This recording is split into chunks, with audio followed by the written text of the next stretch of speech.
오늘은 여러분과 함께 신령한 자의 삶이라고 하는 제목으로 함께 말씀을 나누려고 합니다. 말씀을 통하여 성령님께서 저와 여러분 각자에게 들려주시는 그 세미한 음성을 듣는 시간이 되기를 바랍니다. 오늘 본문 1절에 보시면 신령한 너희는 이라고 말씀을 하고 있는데요, 여러분은 누가 신령한 사람이라고 생각을 하십니까? 우리는 교회 안에서 기도원에 가서 40일 동안 금식을 하고 특별한 은사를 받은 사람을 신령한 사람이라고 생각하지 않습니까? 또한 하나님의 말씀 성경을 한 100독 정도 해가지고서 성경 말씀을 줄줄줄 암송하는 사람을 향해서 우리는 정말 신령하다, 그렇게 생각하곤 합니다. 저도 신학교를 다닐 때는 그런 사람이 참 신령한 사람이라고 생각을 했습니다. 그래서 신령한 목회자가 되어야겠다라고 하는 마음으로 매일 새벽 성경을 통독을 했습니다. 매일 새벽 모여서 새벽 기도가 끝나면은 우리가 함께 모였던 사람이 6명이었는데 동아리방에 모여가지고서 매일 성경을 읽고 하루를 시작했습니다. 또 산기도를 하기도 하고 또 철야 기도를 했던 적도 있습니다. 그러면서 신령한 목회자가 되기를 사모하는 마음이 있었습니다. 자, 그런데 바울이 말하는 신령한 사람은 그런 의미가 아닙니다. 바울은 성령의 인도하심을 받는 사람이 바로 신령한 사람이다 라고 말을 하고 있습니다. 그런데 중요한 것은요, 모든 그리스도인들은 성령의 인도하심을 받는 사람입니다. 만약 성령의 인도하심을 받지 못한다면 그 사람은 그리스도인이 아닙니다. 우리가 교회를 다니고 예배를 드리고 또 우리가 직분을 받고 심지어 봉사를 한다고 할지라도 성령의 인도하심을 받지 못한다면 우리는 주님께서 보실 때 그리스도인이 아니다라고 하는 것입니다. 오직 예수 그리스도를 주님으로 믿고 성령의 인도하심을 받으며 믿음으로 순종하는 사람들, 믿음으로 예수님을 따라가는 사람들이 바로 그리스도인이다라고 사도 바울은 우리에게 분명하게 말을 하고 있습니다. 물론 우리가 성령의 인도하심을 받는 것은요, 자동적으로 이루어지는 것은 아닙니다. 성령의 인도하심을 받기 위해서는 반드시 영적 전쟁이 필요합니다. 그런데 그 영적인 전쟁은 우리 외부에서 이루어지는 것이 아니라 우리 내면에서, 우리의 마음에서 이루어집니다. 우리의 마음 가운데 육신의 소욕과 성령의 소욕이 항상 공존을 합니다. 그런데 우리는 육신의 소욕과 성령의 소욕이 서로 이렇게 연합되는 것이 아니라 물과 기름처럼 이렇게 서로 분리됩니다. 서로 충돌이 있습니다. 갈등이 있다는 겁니다. 그래서 우리는 우리 안에 있는 이 육신의 소욕과 성령의 소욕 사이에서 육신의 소욕을 이기고 성령의 소욕을 따라 살아갈 때에 우리의 삶 가운데에 성령의 인도하심을 받는 신령한 삶이 된다라고 하는 것입니다. 이것이 갈라디아서 5장, 우리가 6장을 읽었는데 바로 이전에 있는 5장에 나오는 내용의 핵심입니다. 자, 그럼 우리가 내면에 있는 영적인 전쟁에서 어떻게 하면 승리할 수 있을까요?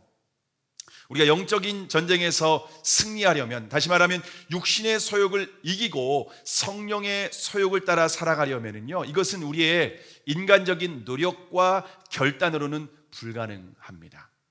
우리가 율법적인 노력이라든가 어떠한 우리의 마음의 결심, 내가 이제는 육신의 소욕을 따라가지 않을 거야 라고 하는 단순한 우리의 마음의 의지에 있는 것이 아니다라고 하는 것입니다. 이것은 오직 믿음으로만 승리할 수 있습니다. 자, 그러면 어떤 믿음일까요? 우리가 믿음이라고 하면은요, 어떤 믿음인지 잘 우리가 좀 분별할 필요가, 이해할 필요가 있는데요, 그것은 내가 그리스도와 함께 십자가에 못 박혀 죽었다는 믿음입니다. 예수님이 십자가에 못 박혀 죽으실 때에 주님 홀로 죽지 않으셨습니다. 저와 여러분과 함께 그 십자가에 못 박혀 죽었습니다. 그래서 이제는 내가 사는 것이 아닙니다. 이제는 내 안에 그리스도께서, 예수님께서 주인 되어 주셔서 예수님께서 우리의 삶에 통하여서 살아가는 것입니다. 이것을 믿는 믿음으로만 우리가 육신의 소욕을 이기고 성령의 소욕을 따라서 살아갈 수 있는 줄로 믿습니다. 그래서 우리가 날마다 믿음으로 고백해야 됩니다. 우리가 예수님 믿을 때 한 번의 고백으로 끝나는 것이 아닙니다. 이것은 계속되는 믿음의 고백을 해야 합니다. 내 안에 있는 육신의 소욕과 또 성령의 소욕 사이에 갈등이 있고 전쟁이 있을 때마다 믿음으로 고백하는 겁니다. 나 옛사람 한규현은 예수님과 함께 십자가에 못 박혀 죽었다. 이제 내가 사는 것이 아니다. 내 안에 그리스도께서 사는 것이다. 그리스도와 연합된 예수 그리스도를 믿는 믿음으로 사는 것이다 라고 영적 전쟁이 있을 때 나 믿음으로 선포하는 겁니다. 그리고 믿음으로 취하는 겁니다. 그렇게 믿음으로 나아가는 사람들이 육신의 소욕을 이기고 성령의 소욕을 따라서 신령한 삶을 살아갈 수 있는 줄을 믿으시기를 바랍니다. 자, 그러면 성령의 인도하심을 받는 신령한 사람의 삶은 어떻게 살아야 할까요? 오늘 보면 1절의 말씀을 우리가 함께 읽겠습니다. 시작. 형제들아, 사람이 만일 무슨 범죄한 일이 드러나거든 신령한 너희는 온유한 심령으로 그러한 자를 바로잡고 내 자신을 돌아보아 너도 시험을 받을까 두려워하라. 여러분, 바울은 신령한 사람에게 뭐라고 시작을 하고 있습니까? 형제들아 라고 이렇게 시작을 하고 있습니다. 우리도 예수님 교회 안에서 성도님들을 향해서 가끔 형제님, 자매님 이렇게 부를 때가 있지 않습니까? 직분이 있으면 뭐 집사님, 권사님, 장로님 이렇게 부르는데 직분이 없는 그 분을 향해서는 특별히 뭐 결혼하지 않고 이런 분들을 향해서는 형제님, 자매님 이런 용어를 우리가 좀 익숙하게 사용을 하곤 하는데요.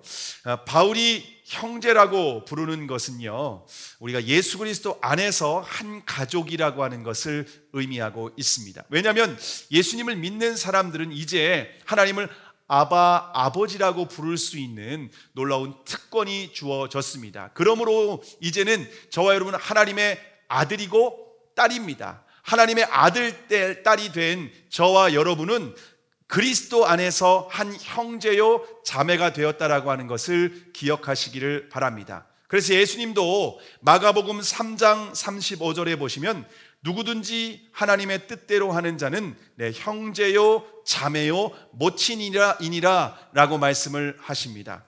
여러분, 예수 그리스도를 믿고 하나님 아버지의 뜻대로, 다시 말하면 성령의 인도하심을 따라 살아가는 모든 사람들은 예수님께서 내 형제요, 내 자매요, 그리고 내 모친이다 라고 말씀을 하고 있습니다. 그러므로 저와 여러분이 성령의 인도하심을 받는 그러한 사람들이라면 우리가 한 가족입니다. 한 형제요, 한 자매라고 하는 것을 기억하시기를 바랍니다. 그래서 우리가 종종 그런 말을 하지 않습니까? 참 이 교회는 분위기가 좋아서 참 가족 같아요 라고 하는 말을 하는데, 여러분 그것은 성경적인 말은 아닙니다. 가족 같아요가 아니라 가족입니다.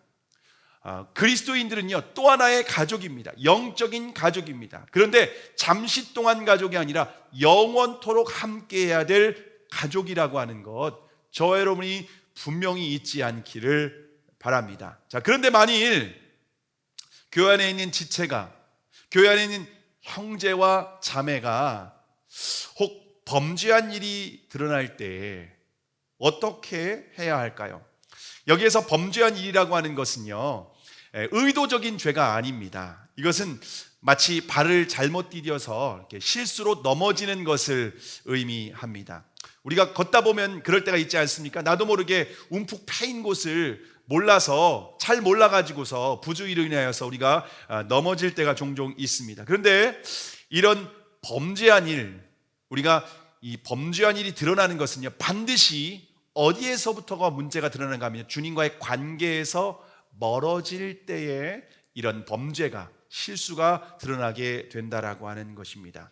여러분, 우리가 예수님을 따라가기만 하면은요 예수님은 우리의 목자가 되시기 때문에 가장 좋은 길로 인도를 하십니다. 안전한 길로 인도를 하시는 겁니다. 그런데 우리가 목자 되신 예수님과의 관계가 멀어지다 보니까 주님이 인도하심을 따라가는 것이 아니라 목자의 음성을 듣지 않고 자기 어떤 육신의 소욕을 따라가다 보니 잘못된 길에 들어서는 겁니다. 그러다 보니까는 웅덩이에 빠지기도 하고, 그러다 보니까 어떤 가시나 돌에 걸려서 넘어지게도 된다라고 하는 겁니다. 이처럼 우리가 주님과의 관계에서 멀어지게 될 경우에 우리가 넘어지게 되는 겁니다. 범죄하게 되는 겁니다. 실수하게 되는 겁니다. 이렇게 우리가 실수하게 되는 것은 성령을 따라가는 것이 아니라 육신의 소욕을 따라갈 때에 이러한 문제가 드러나게 된다라고 하는 겁니다.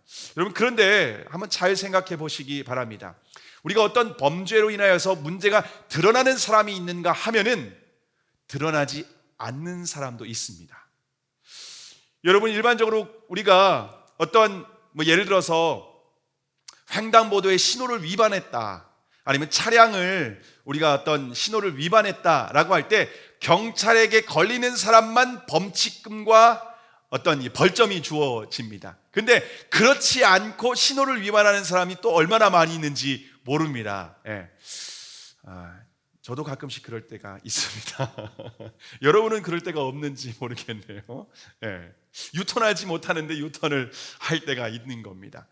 여러분, 이처럼 범죄한 일이 드러날 때가 있는가 하면 드러나지 않는 사람도 있는 겁니다. 주님과의 관계는 이미 멀어져 있습니다. 그리고 성령의 인도하심을 따라가는 것이 아니라 육신의 소욕을 따라가고 있습니다. 다만 도덕적으로 윤리적으로 큰 문제가 되지 않기 때문에 드러나지 않을 뿐이라고 하는 겁니다. 근데 우리는 그런 사람들을 향해서 어떻게 반응하고 있는지 아십니까?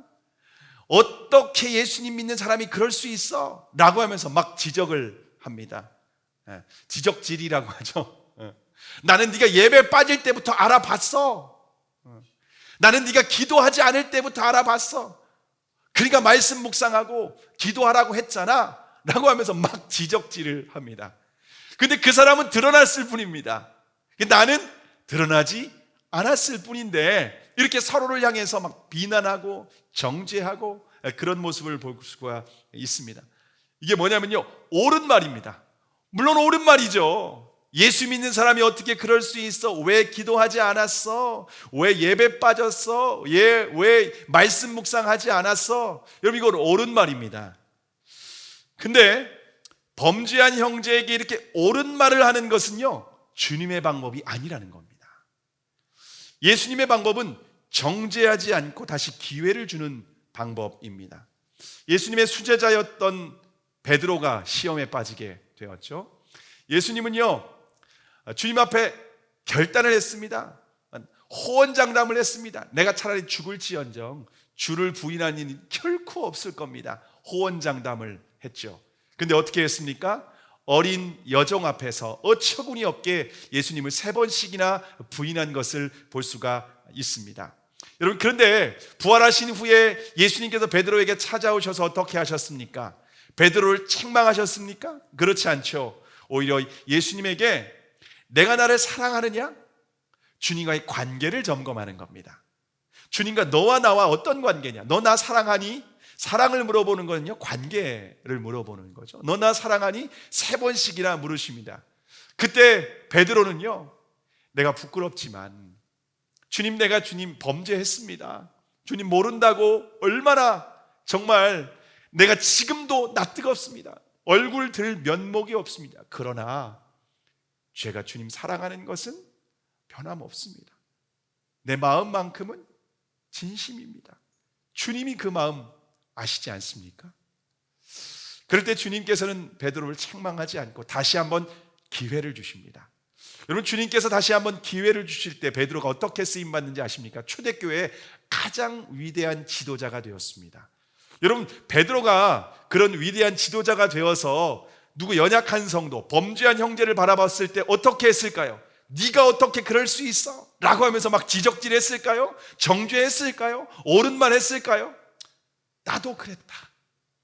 예수님의 수제자라고 하지만 내가 호언장담까지 했다. 많은 제자들 앞에서. 근데 나도 넘어질 수밖에 없었다. 우리의 연약함, 나도 연약함이 있고 너도 연약함이 있어.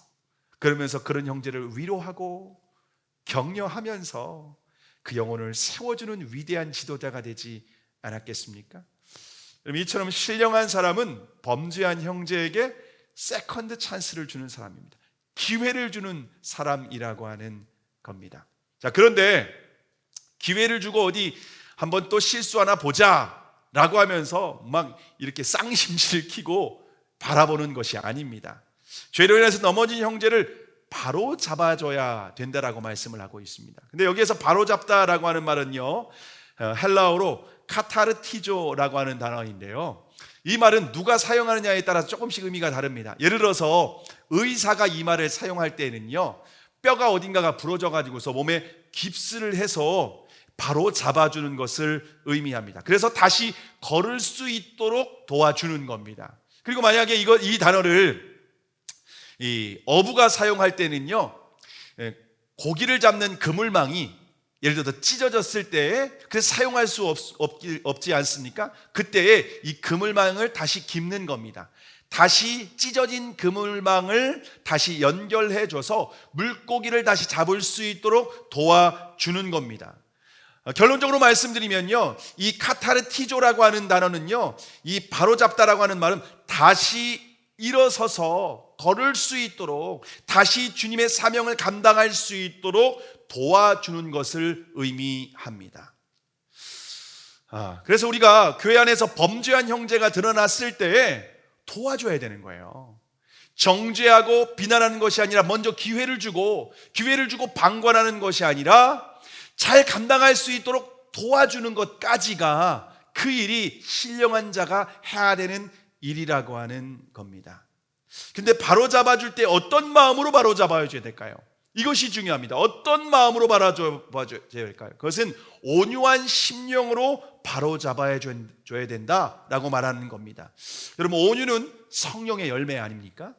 갈라디아서 5장 22절 23절에 보시면 오직 성령의 열매는 사랑과 희락과 화평과 오래 참음과 자비와 영성과 충성과 온유와 절제니. 온유가 성령의 열매라고 하는 겁니다. 성령의 인도하심을 받는 사람들은 그 인격 가운데에 온유함의 열매가 맺혀질 수밖에 없다는 겁니다. 그러니까 이 온유함으로 범죄한 형제를 바로잡아 주는 겁니다. 그리고 여러분, 온유는요, 예수님의 성품이기도 합니다. 마태복음 11장 29절에 보시면 예수님 뭐라고 말씀하십니까? 나는 마음이 온유하고 겸손하니 라고 말씀을 하십니다. 예수님은 온유하시며 또한 겸손하신 분입니다. 우리가 예수님을 주님으로 믿고 그 예수님의 은혜를 받고 예수님을 따라가는 삶을 살아간다면 저와 여러분의 삶에 이 온유함의 열매는 반드시 인격 가운데 드러나야만 된다라고 하는 겁니다. 근데 여러분, 이 온유함이라고 하는 것은요, 천성적인 어떤 이 온유함과는 차원이 다릅니다. 이것은 원어적인 의미가 뭐냐면요, 황소 뿌리, 황소가 막 이 여러분 혹시 보셨죠? 투하는 그런 사람들 보면은요, 막 이 황소가 막 날뛰죠. 막 말이 날뛰고 합니다. 그때 황소가 날뛸 때 이 온유함이라는 것은요, 이 황소 뿔을 잡고 참고 견디는 것을 의미합니다. 그러니까 마음이 평정심, 아무런 어떤 미동도 없고 아무런 파도도 없는 것이 아니라 내 마음엔 충동이 일어나지만은 마치 황소가 막 날뛰는 것 같은 그러한 충동이 있지만 뿔을 잡고 참고 인내함을 통하여서 나오는 이 온유함이 이 성경적인 성령의 열매 가운데 있는 온유함이라고 하는 겁니다. 저와 여러분이 예수님을 믿고 성령의 인도하심을 따라 주님을 따라가는 제자들에게 반드시 이러한 인격 가운데 성령의 열매, 예수님의 성품의 열매가 우리의 삶 가운데, 인격 가운데에 드러나야 되는 줄을 믿으시기를 바랍니다. 자, 예수님은 언제나 우리에게도 이렇게 온유한 마음으로 찾아오셔서 괜찮아, 다시 한번 해봐, 내가 함께 해줄게, 내 오른손으로 붙잡아 줄게, 이러한 마음으로, 그래서 우리가 예수님의 성품으로 우리가 연약하여 범죄하여 넘어진 형제와 자매를 향하여서 겸손한 마음으로 그에게 말을 건네주고 붙들어주고 그 사람이 그때 상황에 필요한 것이 무엇인지 보고 도와주는 거예요. 그 피로를 채워주면서 다시 일어설 수 있도록 하는 거예요. 다리가 아파서 일어날 수 없을 때는 부축을 해주는 거겠죠.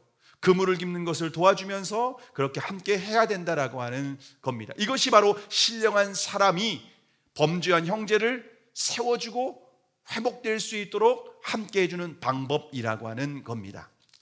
우리가 온유한 심령으로 형제를 바로잡아준 뒤에 반드시 무엇을 돌아봐야 될까요? 오늘 보면 1절 하반절에 보시면 내 자신을 돌아보아 너도 시험을 받을까 두려워하라 라고 말씀하고 있습니다. 여러분, 우리가 범죄한 형제를 바라볼 때 너와 나는 다르다 라고 하면서 이렇게 선긋기를 하면은 이건 문제가 있다는 겁니다. 범죄한 형제를 바라볼 때 반드시 자신을 돌아봐야 된다는 겁니다. 왜냐? 나도 연약한 존재라는 겁니다. 하나님 앞에서 우리가 모두 연약한 죄인입니다. 의인은 단 한 사람도 없습니다. 그 사람이 그랬다면 나도 그럴 수 있다라고 하는 겁니다. 순서만 다를 뿐입니다. 저 사람이 먼저 그랬으면 나도 그 다음에 똑같은 범죄를 할 수 있는 가능성을 100%로 가지고 있는 사람이 바로 나라고 하는 것을 잊지 말아야만 된다라고 하는 것입니다. 여러분, 하나님의 마음에 합한 사람 다윗도 범죄를 했습니다. 다윗도 여러분 어떤 범죄를 했습니까? 다윗이 유부녀를, 자신의 아내가 아닌 유부녀를 간음을 했습니다.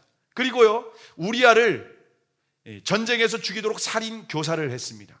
그리고 또 자신의 죄를 은닉하는 죄까지 범했습니다. 여러분, 가중 처벌을 받으면은요 굉장히 심각한 죄입니다. 얼마나 큰 죄인지 모릅니다.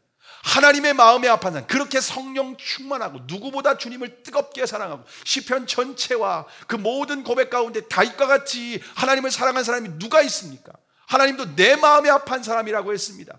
저와 여러분 중에 누구도 다윗보다 더 하나님 사랑한 사람 없습니다. 하나님 마음에 쏙 드는 사람 없습니다. 하나님을 위해서 헌신한 사람 없습니다. 그런데 그런 다윗도 넘어졌습니다.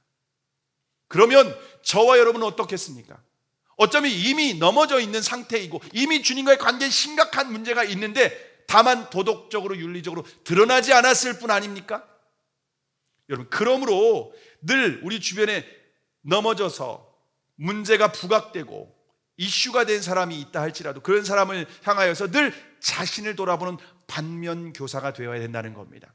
이처럼 늘 반면교사 역할을 하는 사람이 늘 죄에서 넘어지지 않고 자신을 지킬 수 있다는 겁니다. 최근에 대형교회 목사님 스캔들 기사를 제가 접하게 되었습니다. 제가 평소에 관심을 갖고 있던 목사님입니다. 꽤 젊은 목사님입니다. 꽤 젊은 목사님이고 최근에 아주 급성장한 교회입니다. 그런데 이분이 넘어졌다고 하니까, 스캔들이 있다고 하니까 제가 굉장히 충격을 받았습니다. 밤에 잠이 잘 오지 않을 정도였습니다.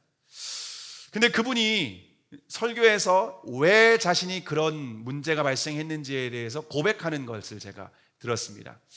목사님이 사역을 꽤 잘했습니다. 그러다 보니까는 성도들이 많이 몰려들었고 교회가 급성장하게 되어서 건축까지 했습니다. 건축을 하다 보니까 예배 횟수도 많이 늘어나고 사역의 횟수도 많이 늘어나지 않았겠습니까?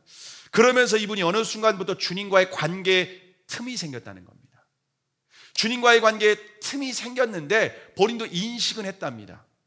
그런데 어디에서 문제가 있었는가? 주님과의 관계에 틈이 생기고 문제가 발생을 했는데 그것을 방치한 겁니다. 그걸 방치한 것뿐이에요. 항상 성령 충만할 수 있나? 항상 주님과의 관계가 좋을 수 있나? 이제 그렇게 방치해 둔 겁니다. 그때 어떻게 됐을까요? 여러분, 사단은요 우는 사자와 같이 삼킬 자를 두루 찾아다니고 있습니다. 여러분, 틈이 생기면요 사단에게는 기회 아니겠습니까? 조금만 틈만 나면요 그 틈을 타고 들어가는 게 바로 사단이라고 하는 겁니다. 여러분, 그 틈을 타고 들어가서 방치했을 때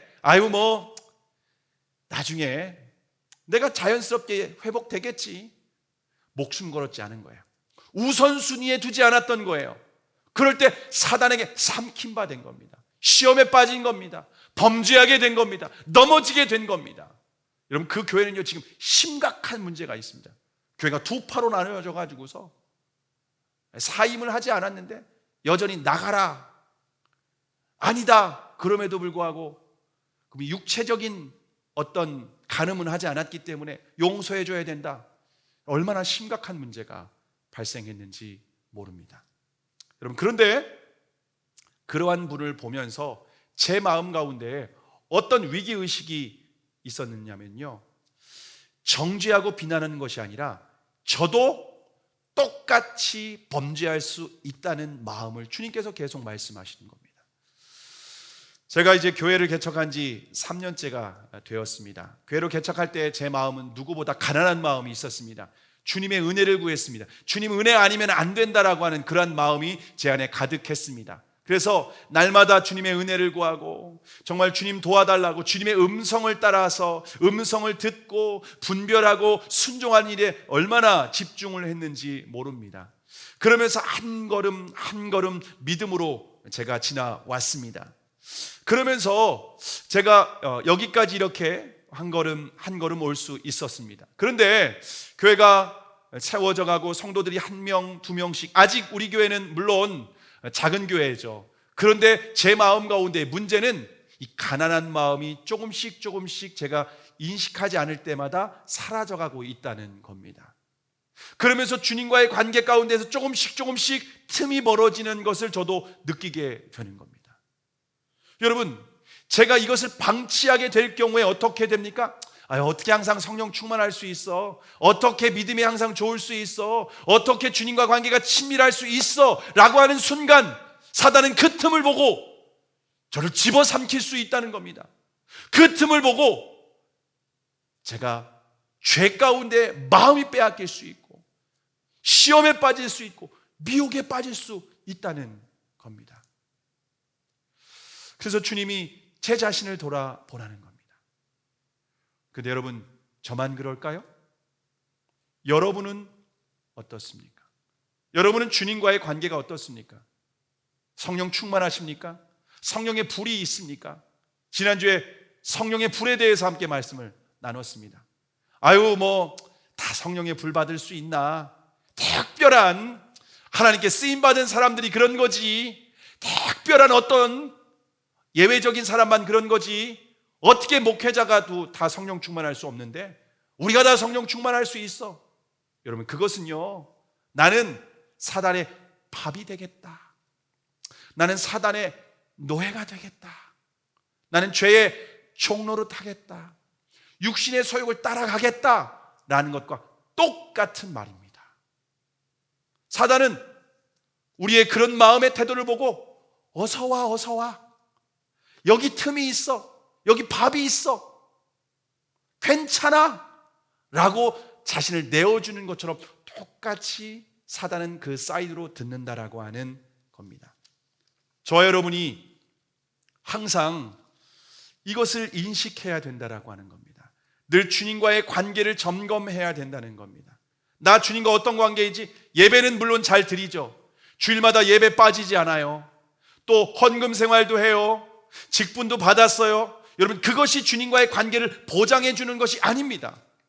절대로 보장해 주지 않습니다. 목사라고 할지라도, 어떤 중직자라고 할지라도 주님과의 관계를 그 어떤 것도 보장해 주지 않습니다. 예수님의 수제자였던 베드로도 주님 가까이 육신적으로 있었지만은 예외가 아니었다는 겁니다. 저와 여러분 예외가 아니라는 겁니다. 예배당에 이 자리에 앉아있다 할지라도 코로나19로 인하여서 비대면 예배들을 드리는 상황 가운데 우리가 예배당에 앉아있다 할지라도 여러분, 그것이 주님과의 관계를 보장해 주는 것이 아니라는 겁니다. 이 주님과의 관계는 날마다 점검해야만 합니다. 매 순간순간 점검해야만 합니다. 내가 성령의 인도하심을 따라가고 있는 건지 육신의 소욕에 지배를 당하는 건 아닌지 늘 자신을 돌아봐야 된다라고 하는 겁니다. 여러분, 그런데 우리가 다른 이 부분에 있어서 자신을 돌아보고 늘 점검해야 될 뿐만 아니라 다른 형제의 짐을 지는 것, 우리가 어떤 의미가 있는가 하면 오늘 보면 2절에 보면은 너희가 짐을 서로 지라 그리하여 그리스도의 법을 성취하라 라고 말씀을 하고 있습니다. 여러분, 이처럼 자신을 늘 돌아보며 형제를 다시 세워주는 것, 짐을 지고 함께 세워주는 것은 그리스도의 법을 성취하는 것이라는 겁니다. 우리가 다른 형제의 짐을 함께 지는 것, 그리스도의 법을 성취하는 것인데, 이 그리스도의 법을 성취하는 것이 바로 예수님께서 제자들에게 주신 새 계명을 의미합니다. 여러분, 새 계명이 무엇입니까? 요한복음 13장 34절에 보시면 내가 너희를 사랑한 것 같이 너희도 서로 사랑하라 라고 말씀을 하셨습니다. 서로 주님을 지는 것은 우리가 서로 사랑하는 것을 실천하는 것이라는 겁니다. 우리가 그리스도의 법을 성취하는 것, 이 서로 사랑하는 것은 왜 중요할까요? 요한복음 13장 35절에 보시면 너희가 서로 사랑하면 이로써 모든 사람이 너희가 내 제자인 줄 알리라 라는 겁니다. 만약 서로 짐을 지는 모습으로서 범죄한 형제를 끌어안아주고 일으켜주고 회복해주고 도와주는 것이 아니면 여러분, 주님과 상관없는 사람이라는 거예요. 주님의 죄자가 아니라는 거예요. 주님과 다른 길을 가는 것이다라는 것입니다. 이처럼 우리가 연약한 형제를 바로잡아주고 짐을 지고 함께하는 것, 여러분, 이 모습은요 열매를, 주님의 제자라고 하는 열매를 드러내는 것이다라는 겁니다. 이게 신령한 그리스도인, 성령의 인도하심을 받는 사람들이 범죄한 형제를 대하는 그런 모습을 통하여서 드러나는 성령의 열매, 구원받은 거듭난 그리스도인의 열매라고 하는 것을 저와 여러분이 기억하시기를 바랍니다. 근데 여기에서 2절에서 말하는 이 짐은요, 원어로 보면요 바로스라고 되어 있습니다. 이 바로스, 이것은요 혼자 감당하기 힘든 일이나 짐을 의미합니다. 혼자 감당할 수 없는 거예요. 범죄한 형제가 이 짐은요 혼자 감당해서 일어설 수 없는 겁니다. 그러니까 짐을 지어주는 겁니다. 함께 짐을 주는 겁니다. 함께 도와주는 것이다라는 것을 우리에게 분명히 말씀을 하고 있습니다. 근데 이것은요 죄의 짐만을 의미하는 것이 아닙니다. 육신적인 장애로 인한 어려움이 있을 수 있습니다. 정신적인, 그리고 또 어떤 영적인 어려움이 있을 수도 있다는 겁니다. 여러분, 그러한 짐을 함께 지는 겁니다. 예전에 중앙교회에 있을 때 와서 한 간증한 형제 중에 굉장히 인상적인 형제가 있었는데 박모세라고 하는 형제였습니다. 혹시 기억을 하시는지, 여러분 아시는지 모르겠는데요, 이 박모세라고 하는 형제는 어머니의 태중에 잉태될 때부터 뇌에 심각한 손상이 있었습니다.